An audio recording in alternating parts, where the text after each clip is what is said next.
네, 안녕하세요. ERM 코리아의 김정현 컨설팅 디렉터입니다. 제가 조금 시작하기 전에 몇 가지를 좀 여쭤봐도 될까요? 지금 현재 기업에서 지속가능 경영 보고서를 발간하고 계시는 기업 한번 잠시 손들어 주시겠어요? 아니면 현재 우리 회사는 우리의 고객사로부터 탄소 배출에 관련한 요청을 받고 있으신 기업, 제출을 하라고 요청을 받고 있다. 지금 그러면 아직 아무도 안 들어주셨대. 질문할 거 아니라서 들어주셔도 괜찮은데. 네. 그러면 조금 더 전반적인 얘기를 중심으로 말씀을 드리도록 하겠습니다. 아까 말씀 주신 것처럼 굉장히 많은 규제가 있고 여러분이 이 모든 규제에 다 한꺼번에 대응을 하셔야 되는 건 아니에요. 순차적으로 대응하시면 되고 우리한테 우선순위가 높은 것이 무엇인지 식별하신 다음에 가장 급한 것부터 먼저 하시면 됩니다. 우선 ERM 코리아 간단하게 소개드리고 먼저 시작하도록 하겠습니다. ERM 코리아는 서스테이너빌리티를 주 서비스로 하고 있는 세계 최대 규모의 지속가능성 자문사입니다. 보통 한국에서 이제 컨설팅사 많이 만나보신 경우에는 뭐 회계기관에서 하고 있는 컨설팅 서비스라던가 아니면 전문 컨설팅사 좀 많이 만나보셨을 텐데요. 저희는 영국에 본사를 두고 있고 40개 국가의 150개 오피스에서 8천여 명의 컨설턴트가 지속가능성과 관련된 이슈를 서비스하고 있습니다. 주로 지속가능성 전략 아니면 기후변화와 관련한 전략 그리고 안전이나 환경이라던가 M&A 실사 등 다양한 서비스를 프로바이딩하고 있습니다. 한국 오피스는 1999년부터 서비스를 시작했고요. 현재 약 70여 명의 전문 컨설턴트가 지속가능성과 관련된 이슈를 다루고 있습니다. 네, 저희가 하고 있는 주로 지속가능성 관련한 서비스를 말씀드리면요. ESG 전략 및 관리, 지속가능 금융 시스템 구축, 탄소 중립 전략 및 과학 기반 감축 목표 수립, 그리고 스콥 3와 글로벌 탄소 인벤토리 구축, 그리고 CDP라는 표현 아마 뭐 하시는 것도 있으실 것 같은데요. 카본 디스클로저 프로젝트라고 클라이밋이나 아니면 물과 관련된 이니셔티브 활동을 대응을 지원하는 것, 그리고 탄소 전략 이행 지원을 하는 서비스를 제공합니다. 오늘 조금 말씀드릴 얘기는 전반적인 ESG 트렌드에 대해서 약간 먼저 말씀드리고요.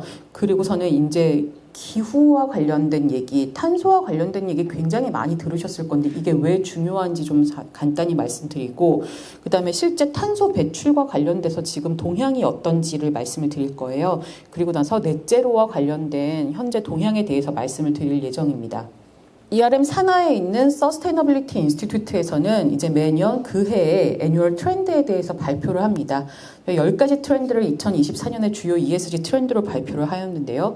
기후변화 대응, 인력자본의 가치 변화, ESG의 경영 통합, 자연 시스템 보호, 지속가능 정보 공시, 지속가능 공급망, 지속가능 제품의 소비, 지속가능성에 적용되는 신기술, 기본권 존중, 변화하는 정치 환경 이렇게 10가지를 담았습니다.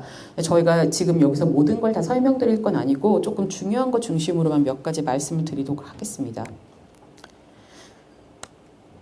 네, 기후변화 1번으로 소개가 되고 있고요. 지난 몇 년간 ESG와 관련되어서 가장 큰 화두였습니다. 기후위험은 굉장히 빠르게 획되고 있지만은 실제로 기업의 대응이라던가 정부의 대응은 그만큼의 속도를 맞추고 있지는 못한 상황입니다. 그래서 계속해서 저희 기록적인 피해는 계속되고 있고 적극적인 재생에너지에 대한 관심이 높아지고 있습니다. 아마 올해 여름을 겪어보셨으면 아실 거예요. 지구는 올해 여름이 지금까지의 여름 중에 가장 더운 여름이었다고 이야기합니다. 하지만 저희끼리 하는 얘기는 앞으로 다가올 여름 중에는 가장 시원할 여름이었다고 얘기를 하고 있습니다. 저희가 적극적으로 대응을 하지 못하면은 지구의 온도 변화는 저희가 생각하는 것보다 훨씬 더 빠른 속도로 악화될 수 있는 상황입니다. 이것들에 대응을 하기 위해서 기업들은 재생에너지를 구매하거나 그리고 기업의 온실가스 배출량을 공개하고 이것들에 대응하는 작업들을 하고 있습니다. 그리고 투자자 역시 금융권이나 이제 더 이상 화석연료에 대해서는 투자를 하지 않겠다고 하고 있고 이런 재생에너지라던가 신기술에 투자를 좀 더 인센티브를 주는 방향으로 진행이 되고 있습니다. 또 하나는 바로 지속가능성 정보 공시인데요. 아까 굉장히 많은 약어를 들으셨을 거예요. CSRD, IFRS, CSDDD, KSSB 굉장히 많이 뭐 뉴스상에서 혹시 관심 있게 보셨다면 보셨을 텐데요. IFRS는 이제 국제회계기준원에서 비재무 정보에 대한 표준을 만든 게 바로 ISSB입니다. 그 ISSB를 기준으로 한국형 표준을 만든 게 KSSB라고 생각을 해주시면 되고요. CSRD는 유럽에서 나온 공시입니다. 갑자기 왜 이런 공시 체계들이 지난 몇 년 사이에 나오게 됐을까요? 지난 10년 전부터 아마 지속가능 경영 보고서를 많이 이제 만들기 시작했는데 투자자들과 이제 이런 분들의 고민은 많은 분들이 공개를 하고 있는데 이 정보가 정확할까? 이게 같은 기준에서 정보를 공시하고 있는 것과 재무정보는 IFRS라는 공인회계기준에서 나오는 정보에 따라서 우리의 재무를 다 기록을 하기 때문에 그거에 맞춰서 작성을 했다라고 하면은 같은 기준에서 썼다고 모두 이해를 하세요. 근데 이 비재무 정보 쪽은 너무나 용어가 다양한 거예요. 그래서 조금 더 신뢰도 높은 데이터를 가지고 투자 의사의 결정을 더 명확하게 할 수 있도록 하기 위해서 비재무 정보에 대한 공시를 조금 더 명확하고 투명하게 할 수 있는 그 흐름을 만들었고 그 대표적인 두 가지가 바로 CSRD와 IFRS라고 생각을 해주시면 됩니다. 특히 CSRD 쪽은 이제 정보공시 규제의 성격을 굉장히 강하게 띠고 있기 때문에 특정 매출 이상을 지금 하고 있는 유럽 법인들의 경우에는 25년, 27년부터 정보공시를 하셔야 되고요. 유럽에서 사업장을 갖고 있는 한국 대기업의 경우에도 2029년에는 정보공시를 하셔야 됩니다. 혹시 지금 우리 사업장이 유럽에서 크게 매출을 올리고 있거나 사업장을 가지고 있다. 혹은 나의 가장 큰 고객이 유럽에 있다. 혹시 이런 곳 계시나요? 네. 그렇다면 지금 아주 급하시진 않을 수 있지만은 이게 정보 공시 규제의 성격을 띠고 있기 때문에 다른 규제들과 연동되어서 가는 성향이 굉장히 강합니다. 그래서 지금 저한테 주신 정보상으로는 아마 가장 먼저 살펴보셔야 될 거는 KSSB 같아요. 한국 내에서 이제 재무공시, 비재무공시를 어떻게 할지에 대한 부분을 먼저 살펴보시고 그 다음에 우리의 사업이 유럽으로 확장을 하거나 우리의 고객이 유럽에 굉장히 큰 영향을 미친다면은 CSRD는 앞으로 향후 반드시 보셔야 될 규제라고 생각을 하시면 될 것 같습니다.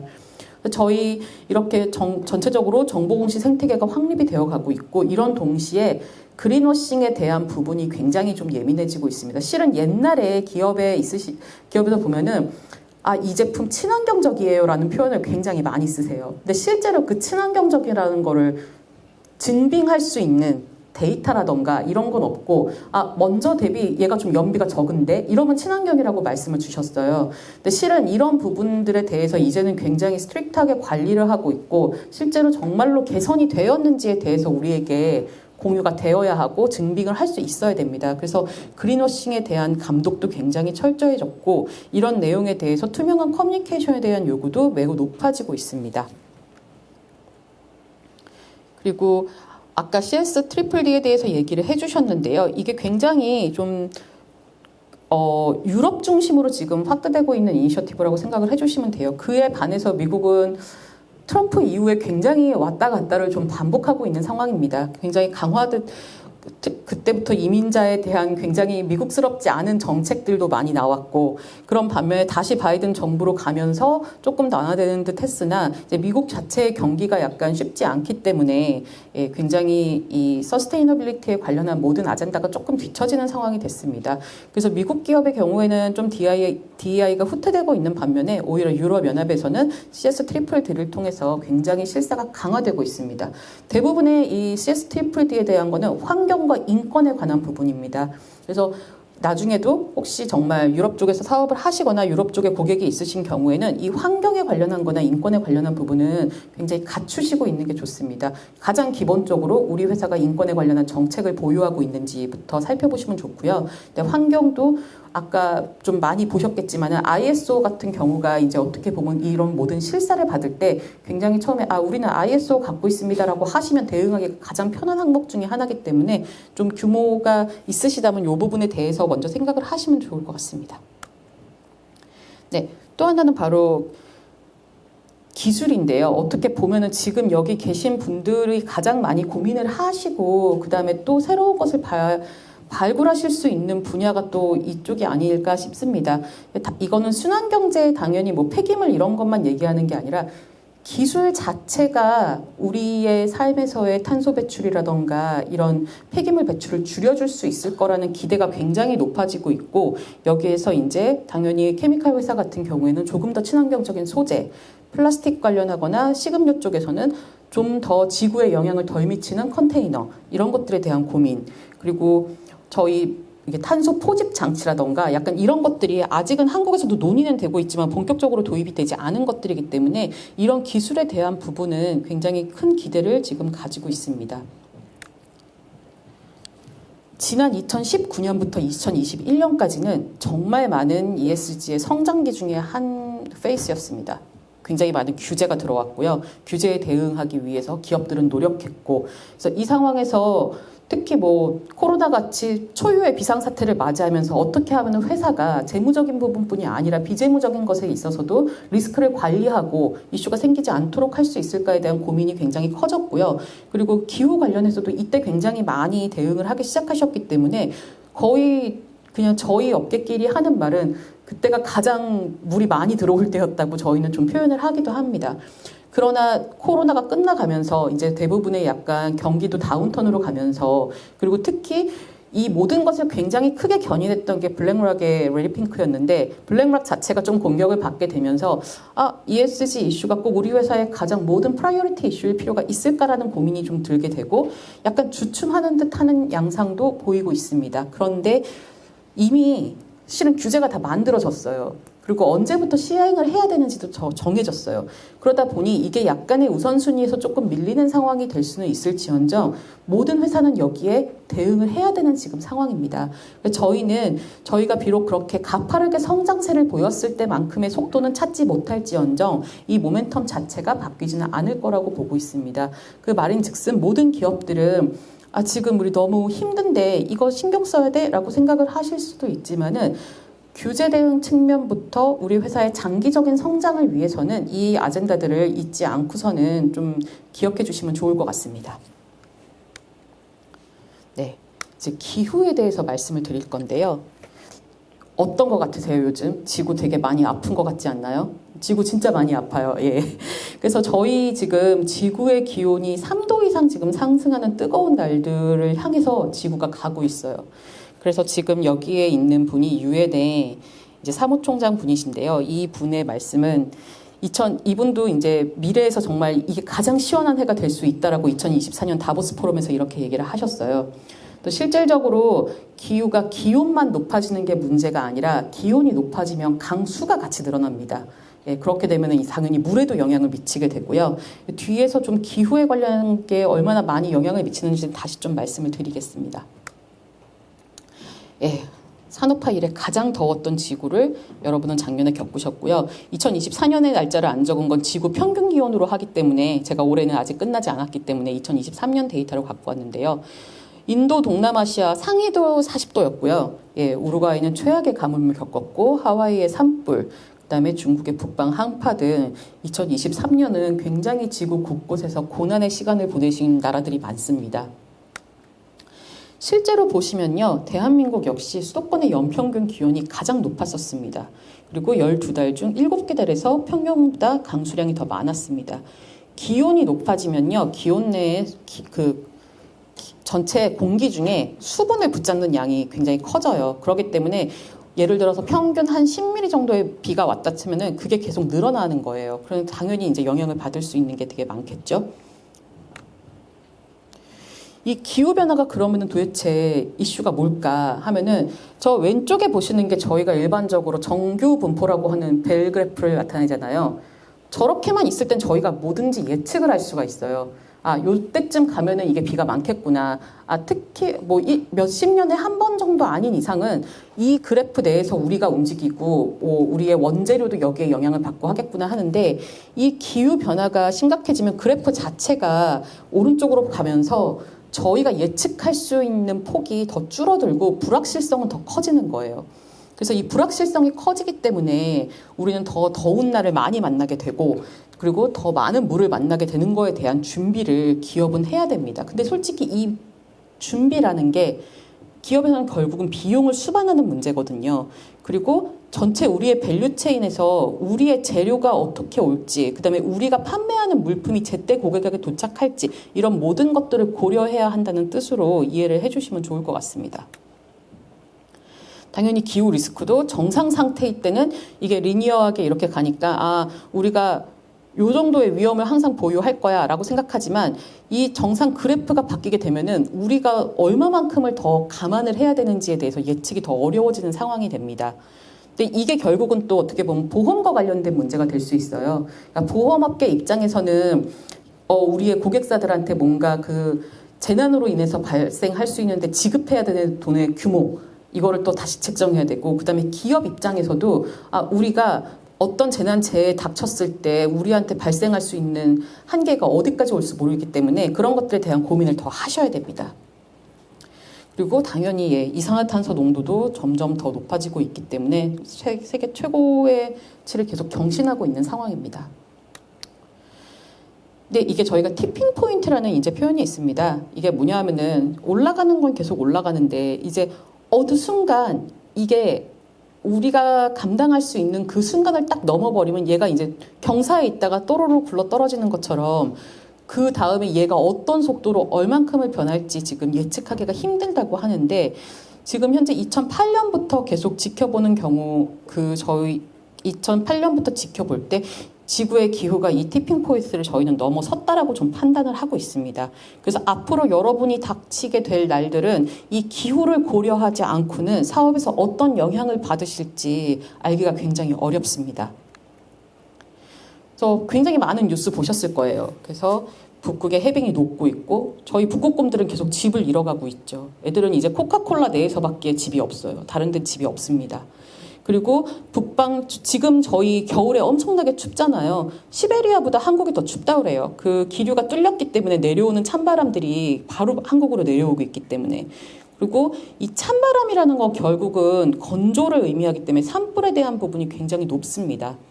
그리고 남극해 표면에 떠 있는 해빙도 굉장히 줄어들고 있고요. 옛날에는 그 남극 기지 같은 데 들어가려면은 딱 1년에 몇 번밖에 들어갈 수가 없대요. 그래서 요때 들어가면은 계속 거기 있고 몇 달 후에 나와야 되고 하는데 해빙선이 이제 조금 더 그거보다 많이 다닐 수 있는 상황이 되어버렸다고 하더라고요. 그리고 이제 이런 부분들은 당연히 지진이라던가 저희 뭐 화산이라던가 이런 것에도 계속 영향을 미칠 수가 있습니다. 그래서 기후변화로 인한 경제 위험은 저희가 생각하는 것보다 굉장히 큽니다. 일단 물리적 리스크라고 해가지고서는 비 아니면은 홍수, 그다음에 혹서 이런 것들로 인해서 오고 있는 물리적 위험이라는 측면이 있고요. 이 물리적 위험은 결국은 예를 들어서 말씀을 드리면 지금 현재 지국에서 서울이 한국이 한 35도 이상의 날들이 한 1년에 7일 정도라고 하면요.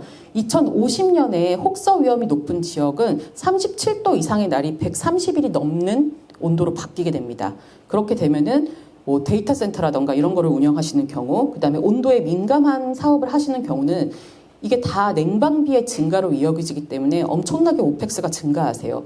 그리고 현재 전기료가 계속 유지될 수 있을 거라고 생각하시면 안 돼요. 대한민국은 전기료가 굉장히 싼 나라거든요. 근데 저희 계속 이렇게 재생에너지 수급이 안 될 경우에는 산업 전기료가 엄청나게 올라갈 수 있기 때문에 지금 전기료를 계산해서 곱하는 것보다 훨씬 더 큰 규모로 올라가게 될 겁니다. 그렇고 또 물이 부족하게 되면 이제 지금 현재 쓰시는 물 어떻게 될지 모르니 저장도 하셔야 되고 어떻게 확보할지 고민도 하셔야 되고요. 아까 말씀드렸던 것대로 보험료도 인상될 수 있고요. 그리고 공급망 이슈가 생길 수 있습니다. 갑자기 어떤 나라에서 우리 뭐 농장 예를 들어 식음료라면은 커피를 계속 따오는 데가 있는데 이 지역이 너무 건조해서 산불이 나서 우리 원재료 수급이 안 된다. 이럴 경우 아니면은 갑자기 이 해류나 뭐 이런 것들의 변경으로 인해서 우리가 갖고 오던 선박이 직진으로 이렇게 찍 오면 됐는데 이제 이렇게 돌아가지고 오게 되면은 당연히 거리가 늘어나기 때문에 선박이나 운송료의 상승 이런 것도 갖고 올 수 있고요. 그리고 건강 영향도 당연히 미칠 수 있습니다. 코로나가 당연히 바이러스 때문이긴 하지만은 실은 걔가 더 퍼질 수 있었던 거는 원래 그걸 옮기는 그 박쥐가 기후변화가 아니었다면 그렇게 사람들이 인접한 곳까지 내려오지 않는 아이였거든요. 근데 기후변화로 인해서 서식지가 변경되면서 좀 더 사람한테 큰 영향을 미치게 된 것도 무시할 수 없는 상황입니다. 그래서 공급망에 대한 부분 그리고 또 저희가 전환 리스크라는 표현을 쓰는데요. 이제 결국은 기업들이 이 기후변화에 대응하기 위해서 사업의 성격을 바꾸거나 아니면은 저희 규제에 대응하기 위한 그 과정에서 발생하는 리스크와 기회도 있으실 수 있습니다.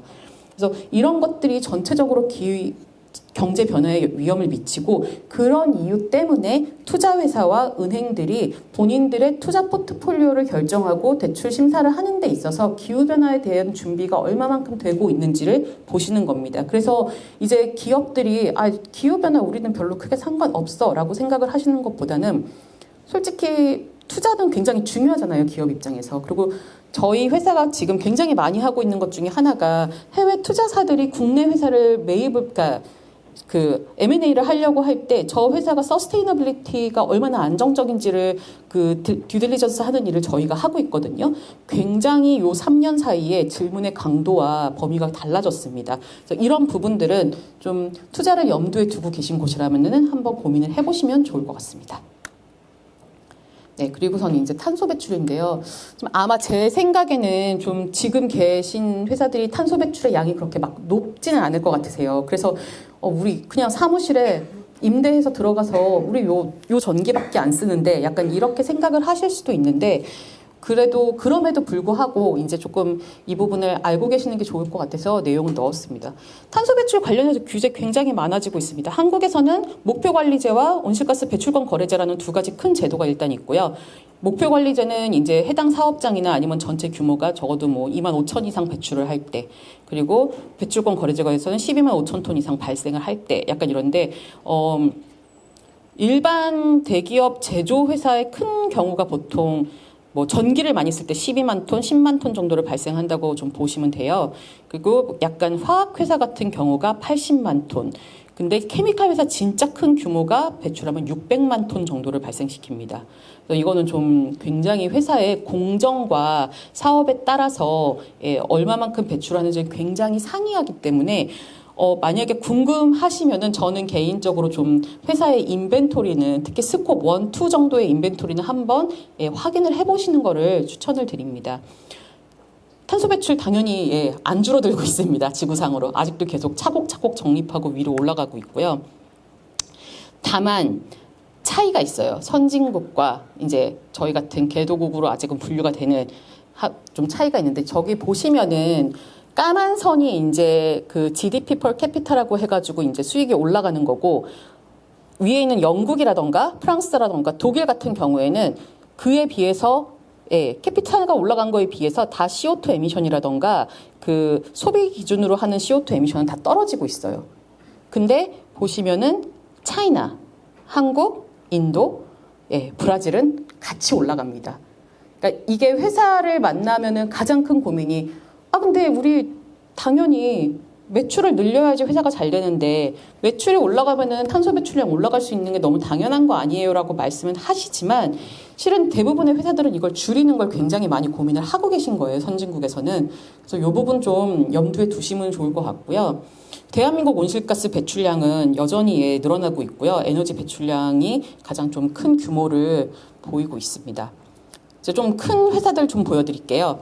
그래서 저희 포스코, 삼성전자, LG화학, 현대제철, 그리고 뭐 SK 하이닉스나 롯데케미칼 좀 이렇게 좀 큼직한 규모의 회사들의 지금 현재 온실가스 한 3년간의 배출량인데요. 보시면은 대부분의 회사가 그 매출과 탄소 배출이 같이 올라가고 있습니다, 아직은. 그래서 한국 기업들도 지금 해답을 완벽하게 찾지 못하신 상황이라서 고민이 굉장히 크신 상황입니다. 근데 보면은 애플 같은 경우에는 매출은 저렇게 올라갔지만은 탄소 배출량은 그 이 두 해 동안 거의 동일하게 가고 있습니다. 그래서 지금 어떻게든 간에 방시하는데 애플을 사용한 방식은 재생에너지 사용이었어요. 재생에너지를 거의 100%를 달성했기 때문에 저렇게 탄소 배출량이 그러니까 자기네 그 국가 내에서는 달성을 했기 때문에 저렇게 지금 유지를 할 수 있는 거고요. 탄소 가격 같은 것들이 지금 아까 말씀드린 것처럼 탄소 배출권 거래제 같은 것들을 통해서 정부들 이제 규제를 좀 하고 있는 거예요. 많이 배출하는 애들 더 배출하지 않게 돈 내거나 아니면은 줄여라. 약간 이런 방식으로 탄소 가격제를 도입하고 있고요. 글로벌 탄소 가격이 지금 이렇게 형성이 되어 있는데 한국은 너무 낮습니다. 배출권 거래제 지금 1톤당 아직 10,000원이 안 되는 가격이기 때문에 활성화가 안 되어 있는 상황입니다. 그래서 더 이제 기업들을 약간 드라이브 하지 못한다라는 비판도 지금 많이 받고 있고요. 글로벌 탄소 가격 정책은 근데 계속해서 현실화할 것을 요구받고 있기 때문에 한국의 그 탄소 가격도 계속 올라갈 것이라고 저희는 생각을 하고 있습니다.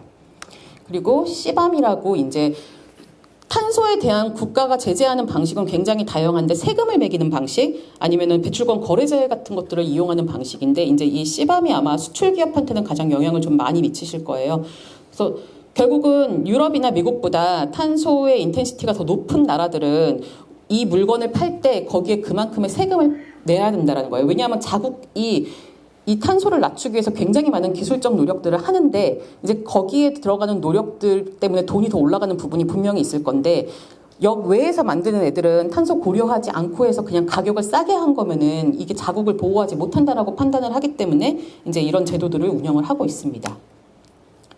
그래서 아까 말씀 많이 좀 들으셨기 때문에 간단히 넘어갈 텐데 이게 가치사슬 전반에서의 저탄소에 대한 요구를 좀 불러오고 있고요. 그래서 지금 많은 기업들이 그러한 환경 때문에 이제 넷제로에 대해서 고민을 많이 하세요. 스콥 1은 우리 회사가 쓰는 연료라고 생각하시면 돼요. 그러니까 뭐 석유라던가 가스라던가. 스콥 2는 제가 사오는 전기와 스팀이라고 생각을 하시면 돼요.